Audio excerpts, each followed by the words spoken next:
is Joy News Prime. A warm welcome to those of you watching in Europe on ABN television and to everyone else out there here in Ghana, West Africa and elsewhere around the world. This is Joy News Prime. My name is Israel Lai. In this edition, police officers sues Attorney General over constitutionality of non-bailable offences in the country's statute books. Chief Justice asks lawyers to desist from arbitrary attacks on members of the judiciary.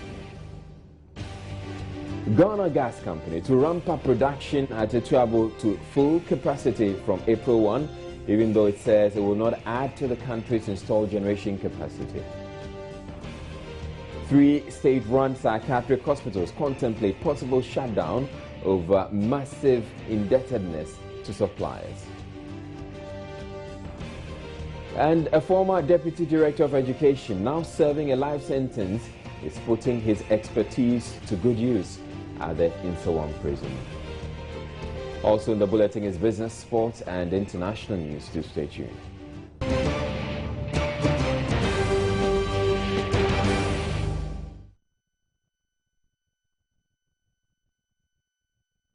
Authorities at the Ankafo Psychiatric Hospital in the Central Region are contemplating possible closure of the facility due to a massive debt overhang. It is currently being chased by its suppliers for unpaid debts totaling nearly 1 million Ghana cedis. Though the medical director, Dr. Eko Alma, concedes any decision to shut down cannot be unilateral, he says that 2 other psychiatric hospitals in the country are currently in discussion on what they will have to do next if their subventions from government do not come in good time to settle their debtors. Of the public. Unfortunately, people think that we have stopped admissions. That is not the issue. We admit, what we say is that we have restricted admissions. Just because if you admit too many people, you can't feed them. So, like I already said, we owe suppliers to the tune of about 1 million cedis. So, the old admissions where you had about 300, 350 on admissions is no more, but we still admit. When people are brought in a very deplorable, very bad situation, very bad ill health, we don't let them take them home. So we are admitting, but we have restricted admissions. The financial situation is very dire. Money to feed patients, money to run the hospital, money to buy fuel into vehicles. All those things are still pending. We want to plead that the government should release funds immediately to be able to help us out of the problem. The medication problem, like I said, our problem didn't start with the banning of the medical store. We had that problem before. Probably it has been worsened by the fire that gutted, but the problem has been there and we think something should be done about it. The medications is a problem. What we have been doing is to buy with the small funds we have to buy and sell to patients. Because it's very unfortunate, you can't allow patients to go and they will not get the drugs to buy. So we have to use hospital funds to buy and sell to them. So that is the way we try to get around the picture of the drugs, the non-availability of drugs. But you know that not everybody can afford, because if I'm going to buy from the open market, I have to sell at the prices of the open market. And we know that when the government brings in the medications, they are very subsidized prices, but they are free. And so that is where the problem is. If they don't have to buy, a lot of our patients can't afford the medication. We have to buy from the open market and sell to them at those prices. As for closing down the hospital on our own, what I mean is we can't take a unilateral decision. For example, there are 3 psychiatric hospitals, Ankafo, Pantai, and Accra Psychiatric Hospital. So we all face the same problems anyway, but if there's any decision, the 3 of us have to come together and take a decision. But I think it would be wrong for me to take a decision unilaterally on my own. So we're currently in discussions so that if no money is released, probably the 2 hospitals have to come together and then tell the government about what we want to do. But I think the Ghana Gas Company says its gas processing facility should begin production at full capacity from April 1 this year to make available enough gas to power the country's thermal generation plant at Abuadze in the western region. In a bid to manage the public's expectations, however, officials say the ramp-up of production would not add to the country's installed generation capacity. Responding to questions and promises made in the past before the Parliamentary Committee on Government Assurances, the company, led by its chief executive, Dr. George Sipayanki, says the company is ready to supply VRA 140 billion standard cubic feet of gas per day. Right now, we're producing about 74 million, we're supplying to VRA about 74 million standard cubic feet of gas per day. And we at Ghana Gas are now ready and able to supply VRA with 140 million standard cubic feet of gas per day, enough to generate over 550 megawatts of power. Petroleum Minister Emmanuel Amakufibua meanwhile says Ghana Gas will soon produce enough LPG to meet half of what the country requires. Not only are we able to produce the lean gas for the power plants, but the LPG and other liquids. As we speak, the other facility, Quantum LPG, which is taking the LPG from the gas, is also working very effectively. We have the director of operation who will talk about it. We are able to, if the plant is operating at maximum capacity, we think that we can get to a point where the Jubilee gas alone that is coming to Ghana Gas can give us even half of the country's LPG supply.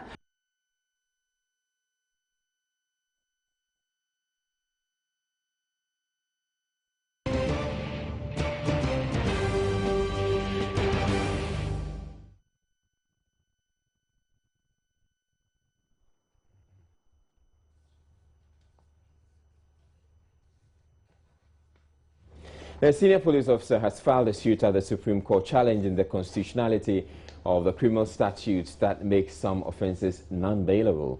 Currently, offences including rape, piracy and treason are considered non-bailable crimes. But Superintendent Ayam Yakubu Akoglo believes this is a breach of the Constitution. Joining us, Kwachi Afre Nyama has been studying the court writ and joins me in the studio now with more details. Good evening to you, Afre. We know the plaintiff is a police officer. What else do we know about him? Superintendent Akoglo is a lawyer and a chartered accountant as well. Indeed, as you mentioned earlier, he's a senior police officer. In fact, at one... So he's a senior police officer, a lawyer, and a chartered accountant. In fact, at one point, he was a district commander at the Segokope Police Command Station, and he's currently stationed at the Tesna Police Training School, and he's also noted for writing articles on legal matters, especially in the Daily Graphic and other state media platforms, and on other issues as well. But he's mainly noted for being a lawyer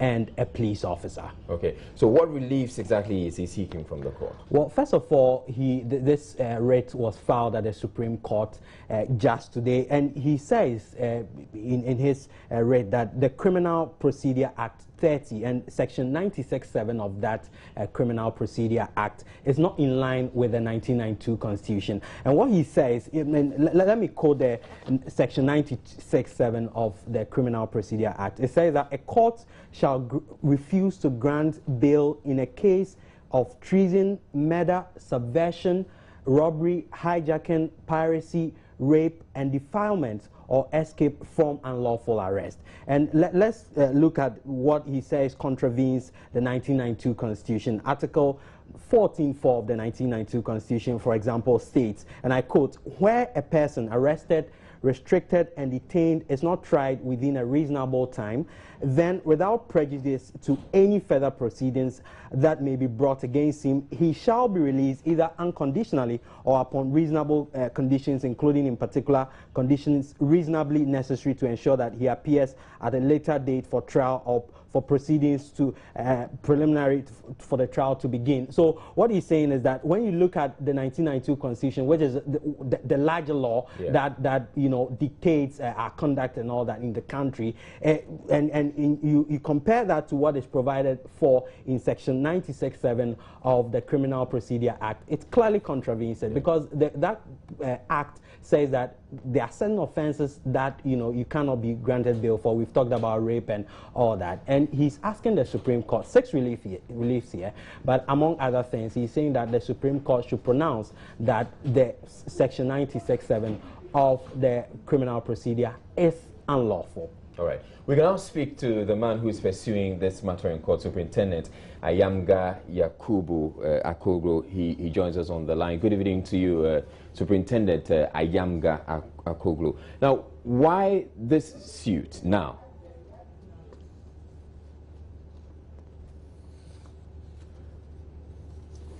Hello? Laws. And the Constitution is the highest document as far as law is concerned. So we have to, at all times, adhere or follow what is laid down in the Constitution. So any act or anything that is done that is inconsistent with it, then of course our court has to strike it down. All right, but why are you seeking to do this now? Oh, if something is an illegal, it has to be struck down anytime. There's no time limit for taking action when an enactment is unlawful. So it's not in relation to any particular case that's currently ongoing, but you just feel that you should... Is it a case that you just want to test the law? Yes, precisely so. All right, thank you very much, Superintendent Ayamga Yakubu Akoglo. He's testing, or he says he wants to test the constitutionality of the existence of non-bailable offenses on the country's statute books. In other news, some lawyers in the country are worried attacks on the personalities of judges in the country are weakening confidence in the judiciary. At a conference of lawyers, judges, and law lecturers in Accra today, they demanded action from the General Legal Council to stop the practice. Joseph Opoku Gakpo has the rest of the story.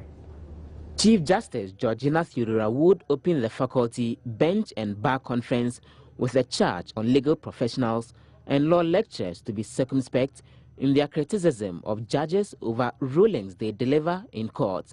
She asked the parties to see themselves as partners in the delivery of justice. As judges, colleagues, our judgments have been criticized for lacking in any depth of jurisprudence. Not always, but sometimes. I therefore urge you, dear colleagues, that we reassess our use of scholarship in judgment writing and our relationship with legal academia in general in our work.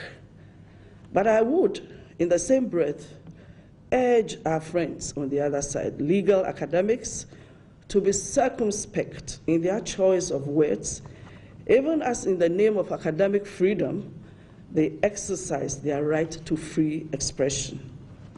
Some who spoke to Joy News backed the concerns of the Chief Justice and encouraged their colleagues to desist from the practice. If you do disagree with a decision, you always have a right of appeal. So what we do as a lawyer is to appeal and have other judges look at it. And where it's such that your problems are right, you have a situation whereby the decision will be reversed. So instead of rather attacking the judge, you can attack the subject matter of the case and then go on appeal, can be successful on appeal, the decision can be turned aside. So you don't have to decide to attack the individual judge. Of course, you may have different opinion, but ensure that you appeal and get a different result, as opposed to attacking the judge who gave. If we have any issues with competences of judges, there's a process and a procedure by which we go to deal with that, and not in the media, not in the public eye, because it also reflects on the profession that we're in. Anything we say critical against judges is a dent on the image of the profession, and then it also reduces the confidence the public has in the judiciary and in the legal system. I think we need to protect that and protect that carefully, because once we lose the confidence in the judicial system, what happens next is chaotic. Lawyers must be critical of what judges say, but they must be circumspect. I think that decorum is important in everything that we do. We may agree or disagree with a judge so many times, but I mean, it's a forum where we must show respect to each other. So abusive language and actually generally unsavory language must not be used. But critical, I think we must be. Dean of the Faculty of Law at Gimpa, Kofi Abochi, wants the General Legal Council to crack the whip on lawyers who engage in such acts. He says there are clear regulations guiding their profession which should not be flouted.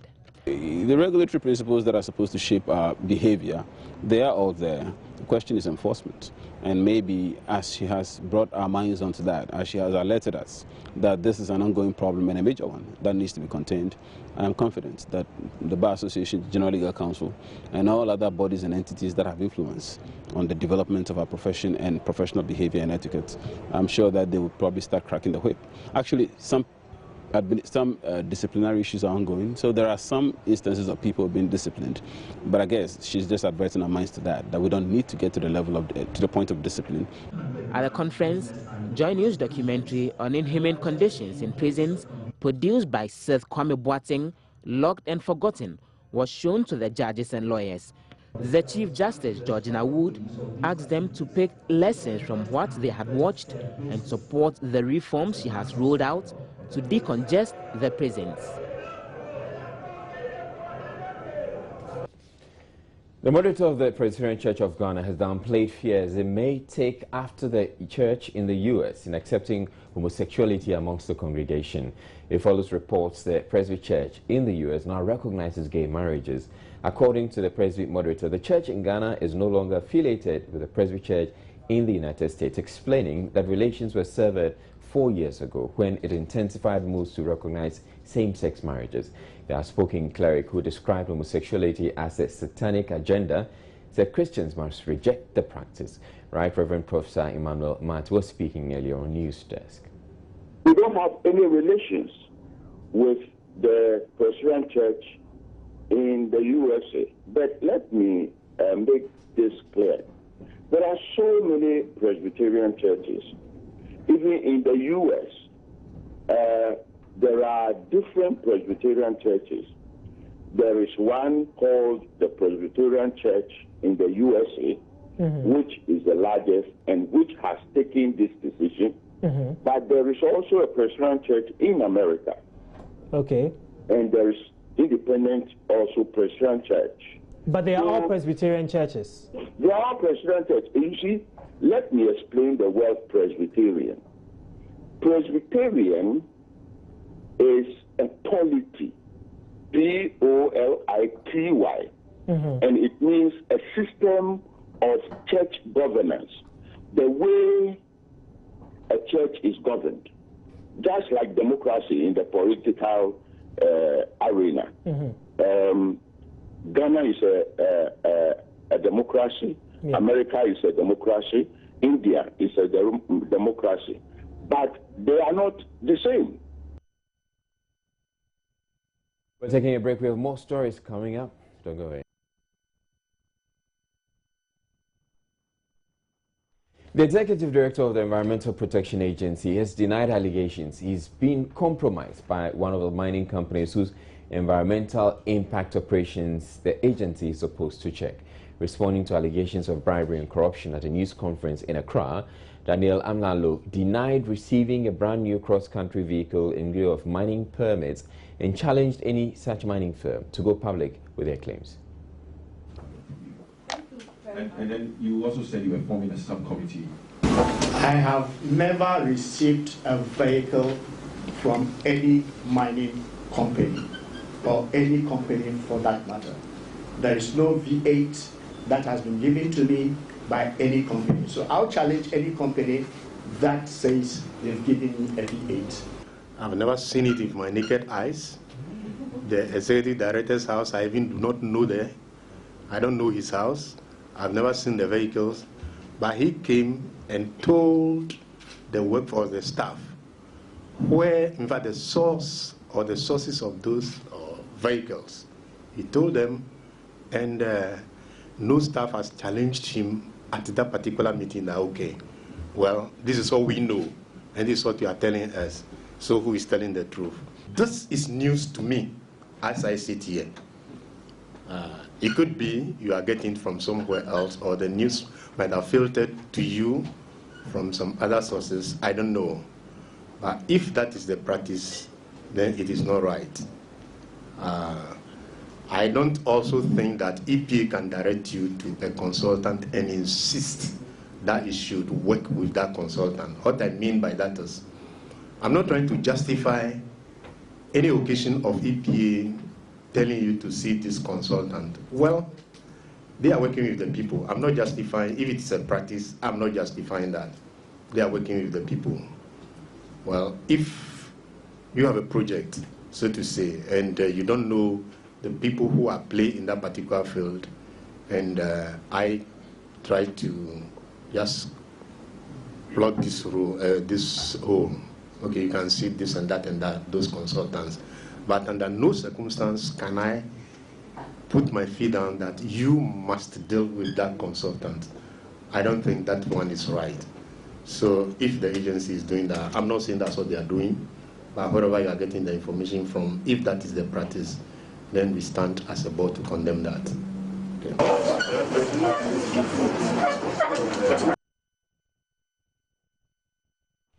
In a related development, Lavender Hill, where most of Accra's liquid waste is dumped, is facing imminent closure.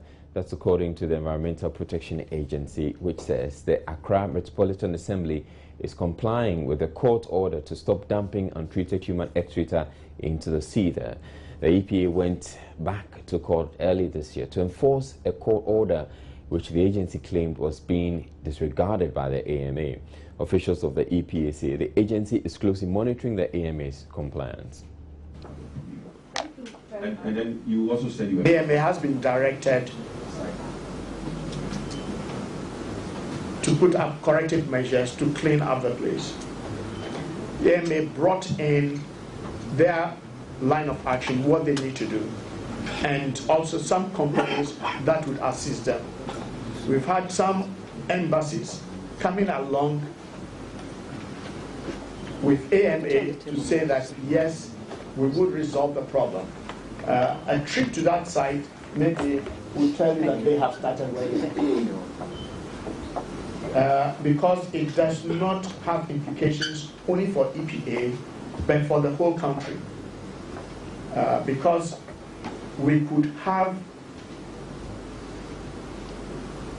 other countries that import fish from Ghana, saying because of the level of pollution, we will not buy fish from Ghana.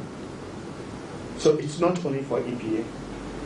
It's also for all of us because we go swimming. And if you have high level of coliform matter in the water, it's not good for all of us. So let's take it that the responsibility is not only for EPA, but for all of us to ensure that that problem is solved and solved within the shortest possible time. But we know AMA is working on this. We will go back to them at the end of this quarter, that is March, and find out where they have reached. But they were with us, we went through the process, and we are satisfied with the steps they are taking now to resolve the problem.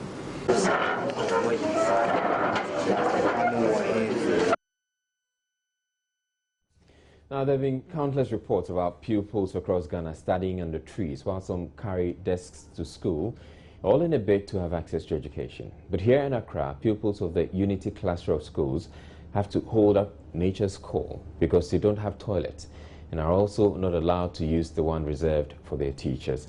And Odame tells the story of the pupils' battle with the call of nature, especially during school hours.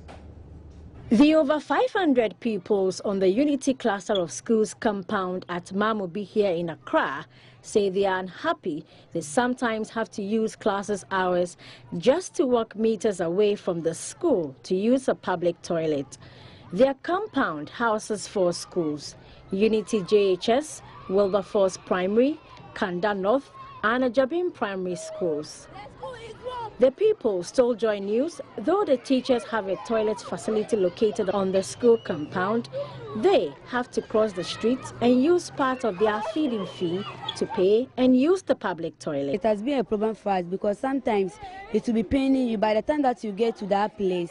The place is far at the market, so you have to pay maybe 40 pesos or 20 pesos. And some of the children, they are little girls and boys. So we asked for the teachers to help us. Even the teachers do have private. and we are asking for them to give us some toilet so that it will be easy for us. What's the effect? The effect is that maybe a car can hit us. If they want to go to private, they can't go. So they have to shit on themselves. We go to the private toilets at Nima. We pay 30 pesos before we go. So I took a stroll with one of the pupils to the public toilet.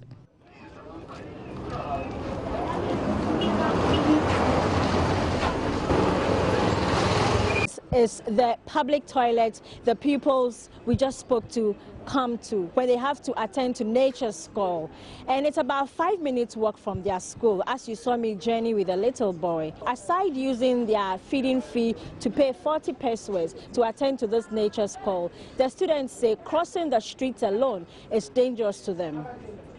Meanwhile, the head of drains and maintenance at the Accra Metropolitan Assembly, Graham Saba, tells Joy News rehabilitation of toilets for public schools in the metropolis has begun.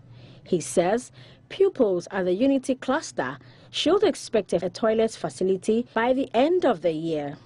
They have toilets, but the toilets are not functioning. We're not taking proper care of the toilets. And we are not just closing our eyes to those problems. We have a facility to construct toilets in the whole of Greater Accra. And the Unity School that you are talking of is part of it.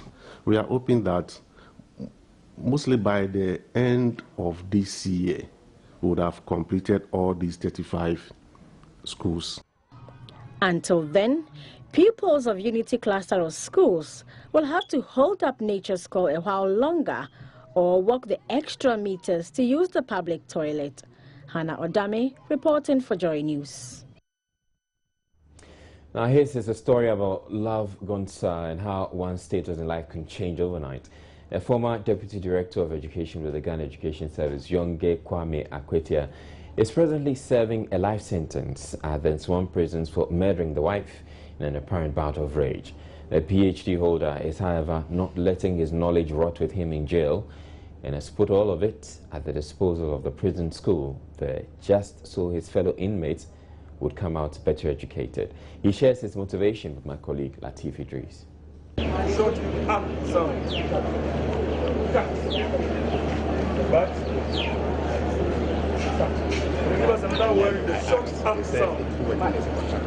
The perception out there is that people in prison are condemned.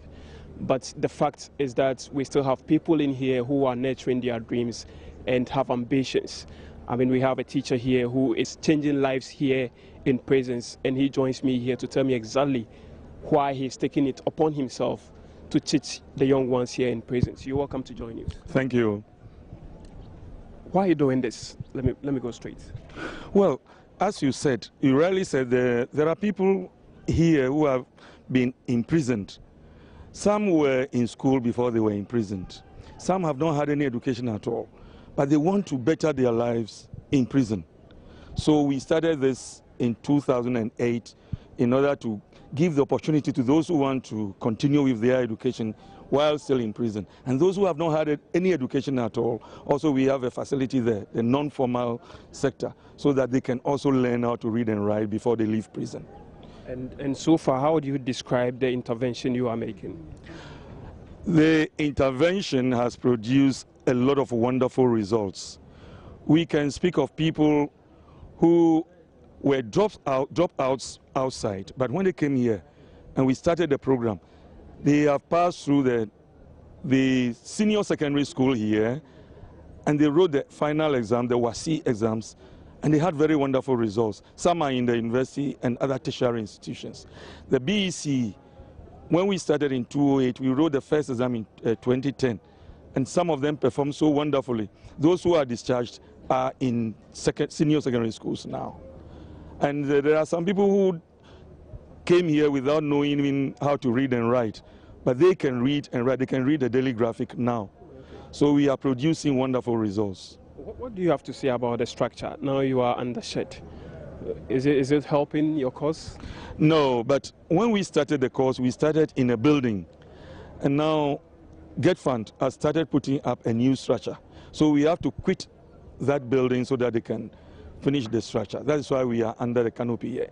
It is not the best, but we manage until they finish the building and then we move inside. Okay. Yes. So how does it work? Once you are here, you complete SHS or WASI, you have a very good grade, and you still haven't completed your sentence, and would you still have to be here? Unfortunately, those who perform very well in their final exam, like WASI, they are not discharged until they finish serving. But arrangements are being made with some universities so that they can even continue tertiary education while here. It's not yet through, but they are making the arrangement so that those who have very good grades and they have not completed their sentences can still pursue tertiary education while here. So let's go down this way with the long sound. Let's go. What can I say? Great example there. Up next, we bring you business news. Stay tuned. Right, it's now time for business with Etonam Say, and Etonam Say is here and with some blue shoes. Except you can't see the shoes. Oh, right, Israel. give us the business. All right, thank you. My name is Etonam Say. Ghana will soon diversify its export base as it wants to take full advantage of the opportunities the second phase of the African Growth and Opportunity Act (AGWA) provides. The Trade and Industry Ministry says it has plans to begin exporting cashew and processed mangoes to the United States at the launch of the AGWA Research Center Thursday. Deputy Minister for Trade and Industry Murtala Mohammed reiterated government's commitment to revive the economy with an increase in exports. The African Growth and Opportunities Act, AGWA, Trade Resource Centers are set to be part of the West African Trade Support Network established by the USAID West African Trade Hub. These centers are hosted by private sector institutions or export promotion agencies. They provide targeted business advisory services and training to enhance the competitiveness of small and medium enterprises so they can take advantage of regional trade opportunities. There are also duty-free benefits offered through the U.S. African Growth Opportunities. A representative from the USAID Trade Hub, Abor Fall, is worried most African countries are not taking advantage of AGWA. The African Growth and Opportunity Act, AGOA, allows countries that are eligible to export over 6,400 products. That's a large product base. The fact is that, a lot of countries have been exporting one or two products. And what we would like to see is countries to be able to diversify their export base because the scale of products that are included in AGOA is enormous. There are tremendous opportunities. 6,400 products, that's a lot of products that can be exported. So countries have to be able to set up the right strategy to really expand the range of products that can be exported under AGOA.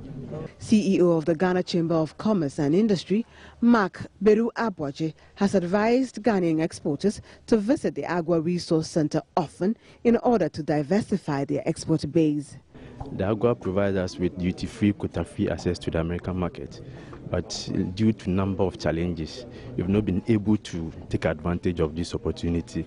So with this, we're able to provide technical support, financial support, market intelligence for exporters. Deputy Minister for Trade and Industry Murtala Mohammed says government will take full advantage of the opportunities the second phase of AGWA provides. Mr. Chairman, as a government, we are determined to turn the fortunes of the Ghanaian industries, expand the Ghanaian export base, and expand job opportunities for the growing working population, particularly as we are poised to promote and sustain the consumption of made-in-Ghana goods. Stakeholders signed and exchanged letters of collaboration for the second phase of AGWA.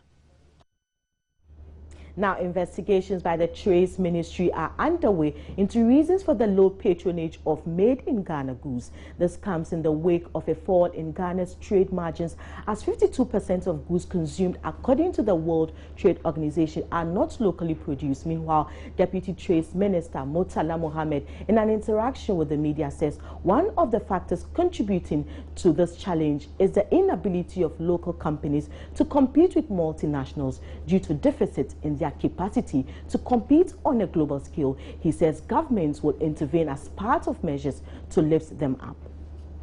To compete with industries who have been in the business over 100 years. Some have been in business over 150 years, 200 years, 50 years, and some of them, our domestic industries are just, if you like, 10 years, 5 years, some 3 years, 20 years. There is the need for some intervention to protect them. But we can no longer come out with the restrictive measures because it violates the WTO rules, which we are a signatory. What we can do is some of the direct interventions government is making, like the assistance to pharmaceutical companies, because they produce medicines that are of standard, that can match any pharmaceutical company across the globe. But the question is, they don't even produce enough to feed the domestic market, so we are compelled to import them.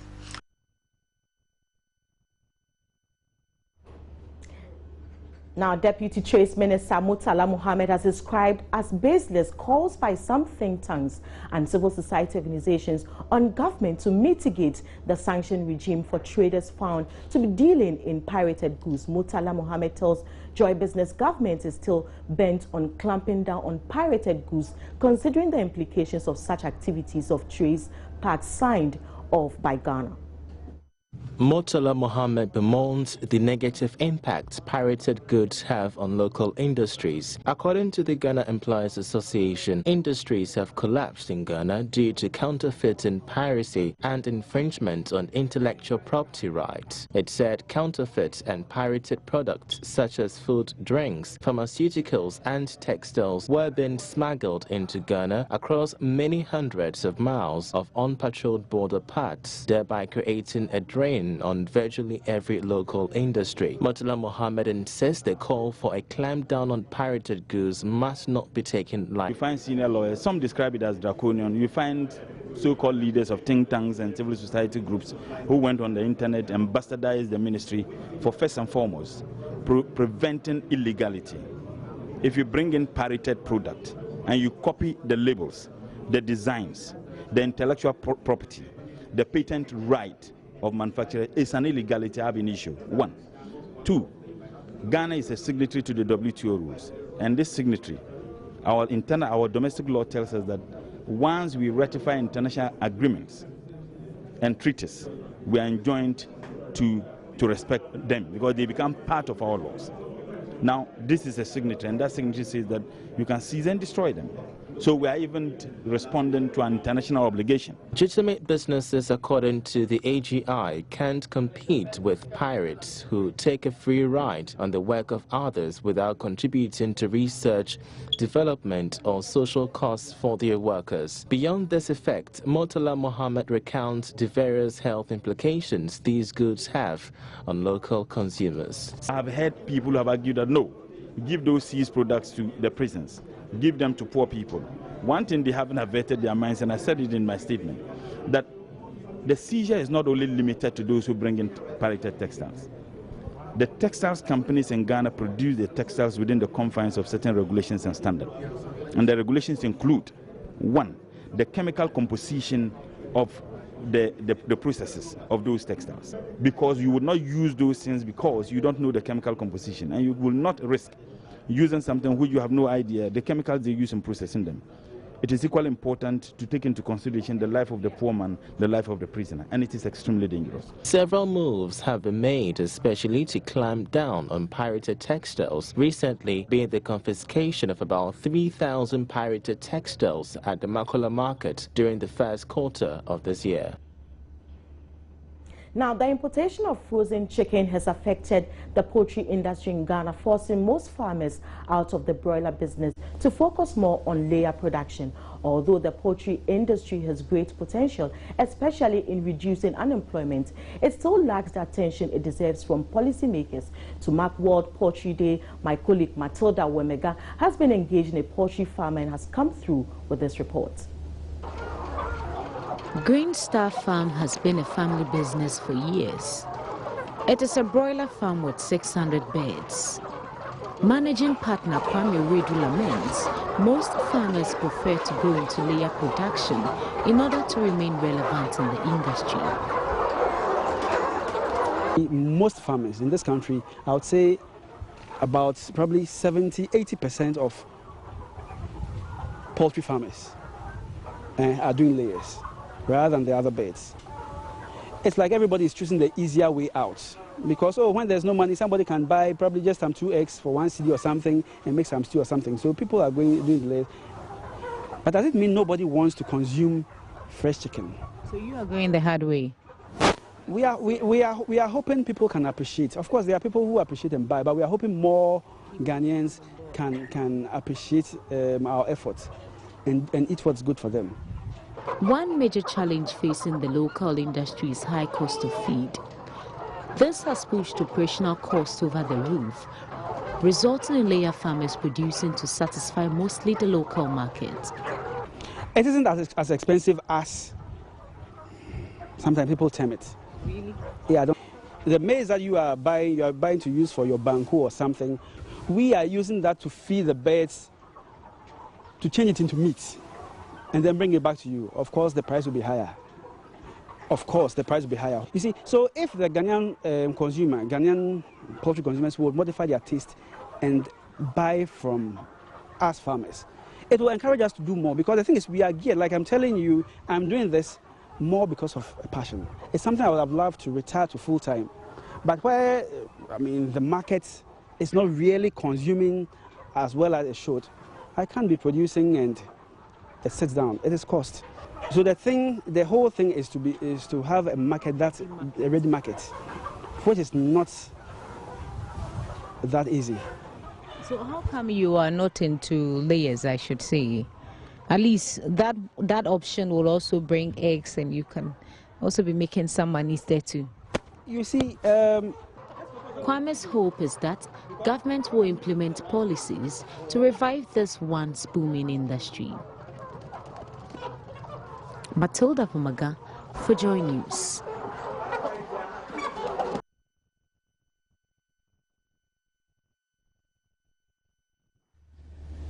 That's our wrap up with business. My name is Eton Amse. Sports is next.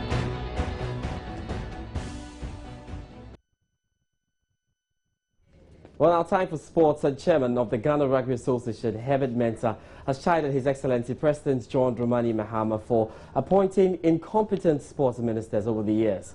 The sports ministry has seen 7 ministers in the last 6 years, with Dr. Ahmed Mustafa the latest to take over the reins. Herbert Mensah thinks the appointments of late have been motivated politically rather than by competence. It is sad when somebody is given public office who makes statements of such asinine proportions and goes unchecked.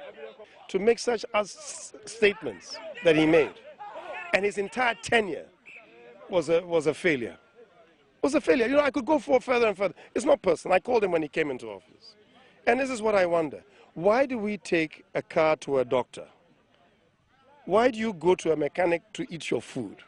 For heaven's sake, appoint people who can do the work. And if they can't do the work, that they have the humility of servitude for people to understand, yes, you can't do the job, but you are a political friend of the president. That's why you became a minister. Look, the buck stops somewhere. And the President Mahama is my friend. I have respect. But at the end of the day, you keep appointing people who are incompetent, we get incompetence. It is not a magic rod. Stop blaming the chief director of sports. Stop blaming bad luck. Stop going to something else. Appoint people who are capable and understand what it is to promote sports amongst the youth, what it is to look at infrastructure in the systems.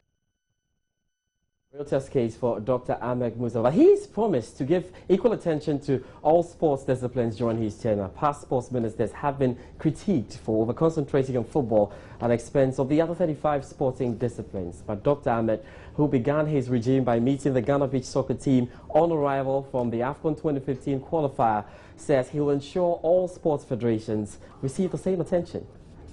Definitely, just to let everybody know that all the sporting activities will be given an opportunity to develop and to excel by showing concern, by ensuring that we know what their needs are, what are the challenges. But if you don't interact with them, you will not even know what the challenges are. So this is a way of also finding out what are the challenges that confront. I know one of the challenges even from my previous interaction with some of the players, has been even places, facilities for training, logistics support, and even the well-resourced trainers are not available. There hasn't been so much exposure for the sport, and we think that it's important. So long as our boys and girls have the passion and they have the talent and they have the flair for the game, we should encourage them to pursue it to their fullest, to their best, yes. Let's talk the Black Stars. And the Ghana Football Association has arranged 2 friendlies against Mali and Senegal this month in France to keep the Black Stars squad in shape. The Black Stars will play the Teranga Lions in Le Havre on 28th March and then take on the Malians 3 days later in Paris. Chairman of the Black Stars Management Committee, George Afriye, has been explaining to Joy Sports why these opposition. Yeah, I'm sure Ibrahim is going to confirm that. I think as I speak to you now, it's almost confirmed that we are playing on the 28th and 31st of March against Senegal and Mali. And so the team will be living here somewhere around 24th, and then they will assemble in Paris. Quick one in terms of what's happening in the Europa League and the Ghanaian interest in this. We'll have that on your screen now. Let's first of all talk about Christian Ochu's Everton. They're not doing bad. They're down by 5-2 in the aggregate. Not good news for them, certainly, going out of this competition. And then we'll have a look at what Besiktas is doing against Club Brugge, because Daniel Lapari, former Black Stars the defender, is in that one for Besiktas as they're playing against Club Brugge. It's goalless. If it stays this way, Daniel Lapari's Besiktas can make it to the next stage of the Europa League. That'll be Open Sports tonight. I'm George Adder Jr. Israel will join us with some more. You have a good night. It is not an island, but its very existence depends on the River Densu. Without it, residents may not have a source of livelihood, and the children won't get access to formal education. Tomefa is a town in the South Municipality in the Greater Accra region. In the following report, Bibi Bedua Afol explores the town to find out how life could be easier for the residents. This is Tomefa. It is an Ewe community. The name simply means peace town. And indeed, the people here are very peaceful. These people migrated all the way from Ada in 1979 to settle on this island called Tokope. But they had to migrate from that place because it was a waterlogged area. Now, the people of Tomefa here, 36 years since they came here, have problems in getting access to potable water, in getting quality education and clinics for better health care. So follow me as we explore the town of Tomefa. Canoes are a major part of their lives. Without them, the people of Tomefa will be cut off from the rest of Ghana. The young, old and aged depend on the River Densu for their transportation to other parts of Accra. Students have to join these canoes at 6 a.m. every weekday in order to get to and from their schools. It is their best shot at formal education. This is the only way I can pass. So I want to take care of sick people. It's about 30 minutes or 1 hour. I want the government to build a school for us in this village. You feel sad because it's not easy to be on this river because there's not any good road in this village. The road that is there is rough road, so cars don't want to come to this place. So every day we have to cross this river before we. Residents say getting a school in the community will allow the children access to safer education. I left there now. I need the school for coming to my children to go to school too. I will need government school to help our future. And future, if you grow our children to go to government school, then that time we need government school for the youth. How are the my say a third be a school fee no kwane the program the buy. Our major challenge has to do with the payment of school fees. We will accept and endorse any attempt to build public schools in this community. We are say a public government school there, a baby a school. Obe government school ko ye bi private school so yo bi. No one work government help by finding We don't have any public school in this community. Even the private ones available are up to JHS2. Government should come to our aid.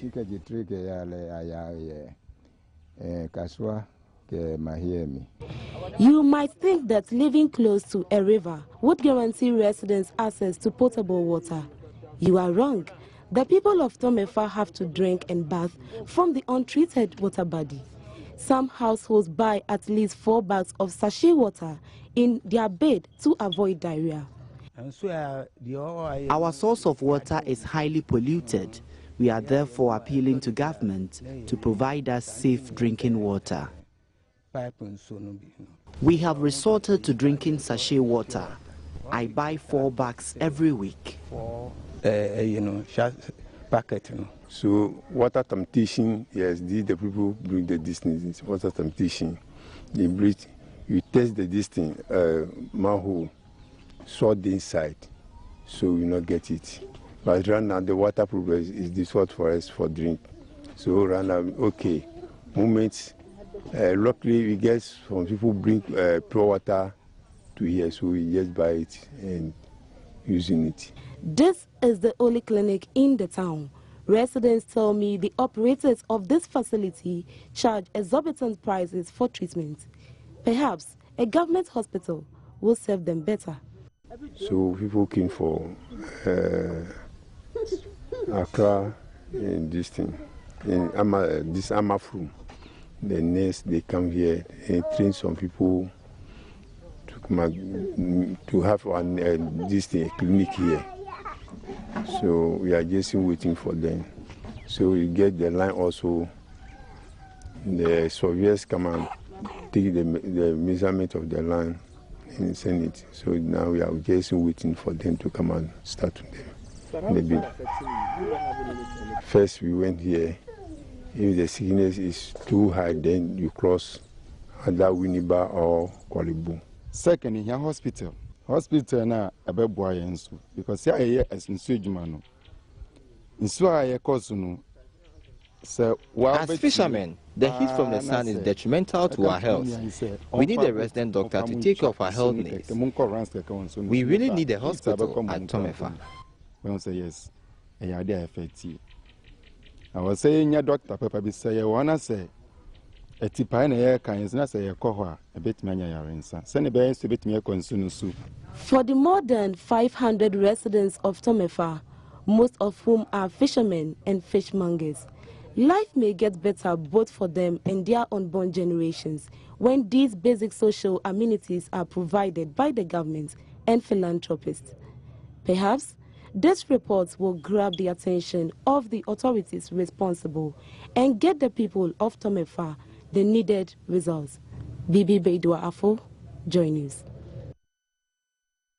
And that'll be all for the bulletin. Before we go a quick round through our top stories, the Attorney General has been sued over the constitutionality or otherwise of non-bailable offences in the country's statute books. The Chief Justice is asking lawyers to desist from arbitrary attacks on members of the judiciary. And the Ghana Gas Company is to ramp up production at the Tuabo to full capacity from April 1, even though it says it will not add to the country's installed generation capacity. And that'll be all for the bulletin. My name is July. Thank you very much for watching. Have a good evening.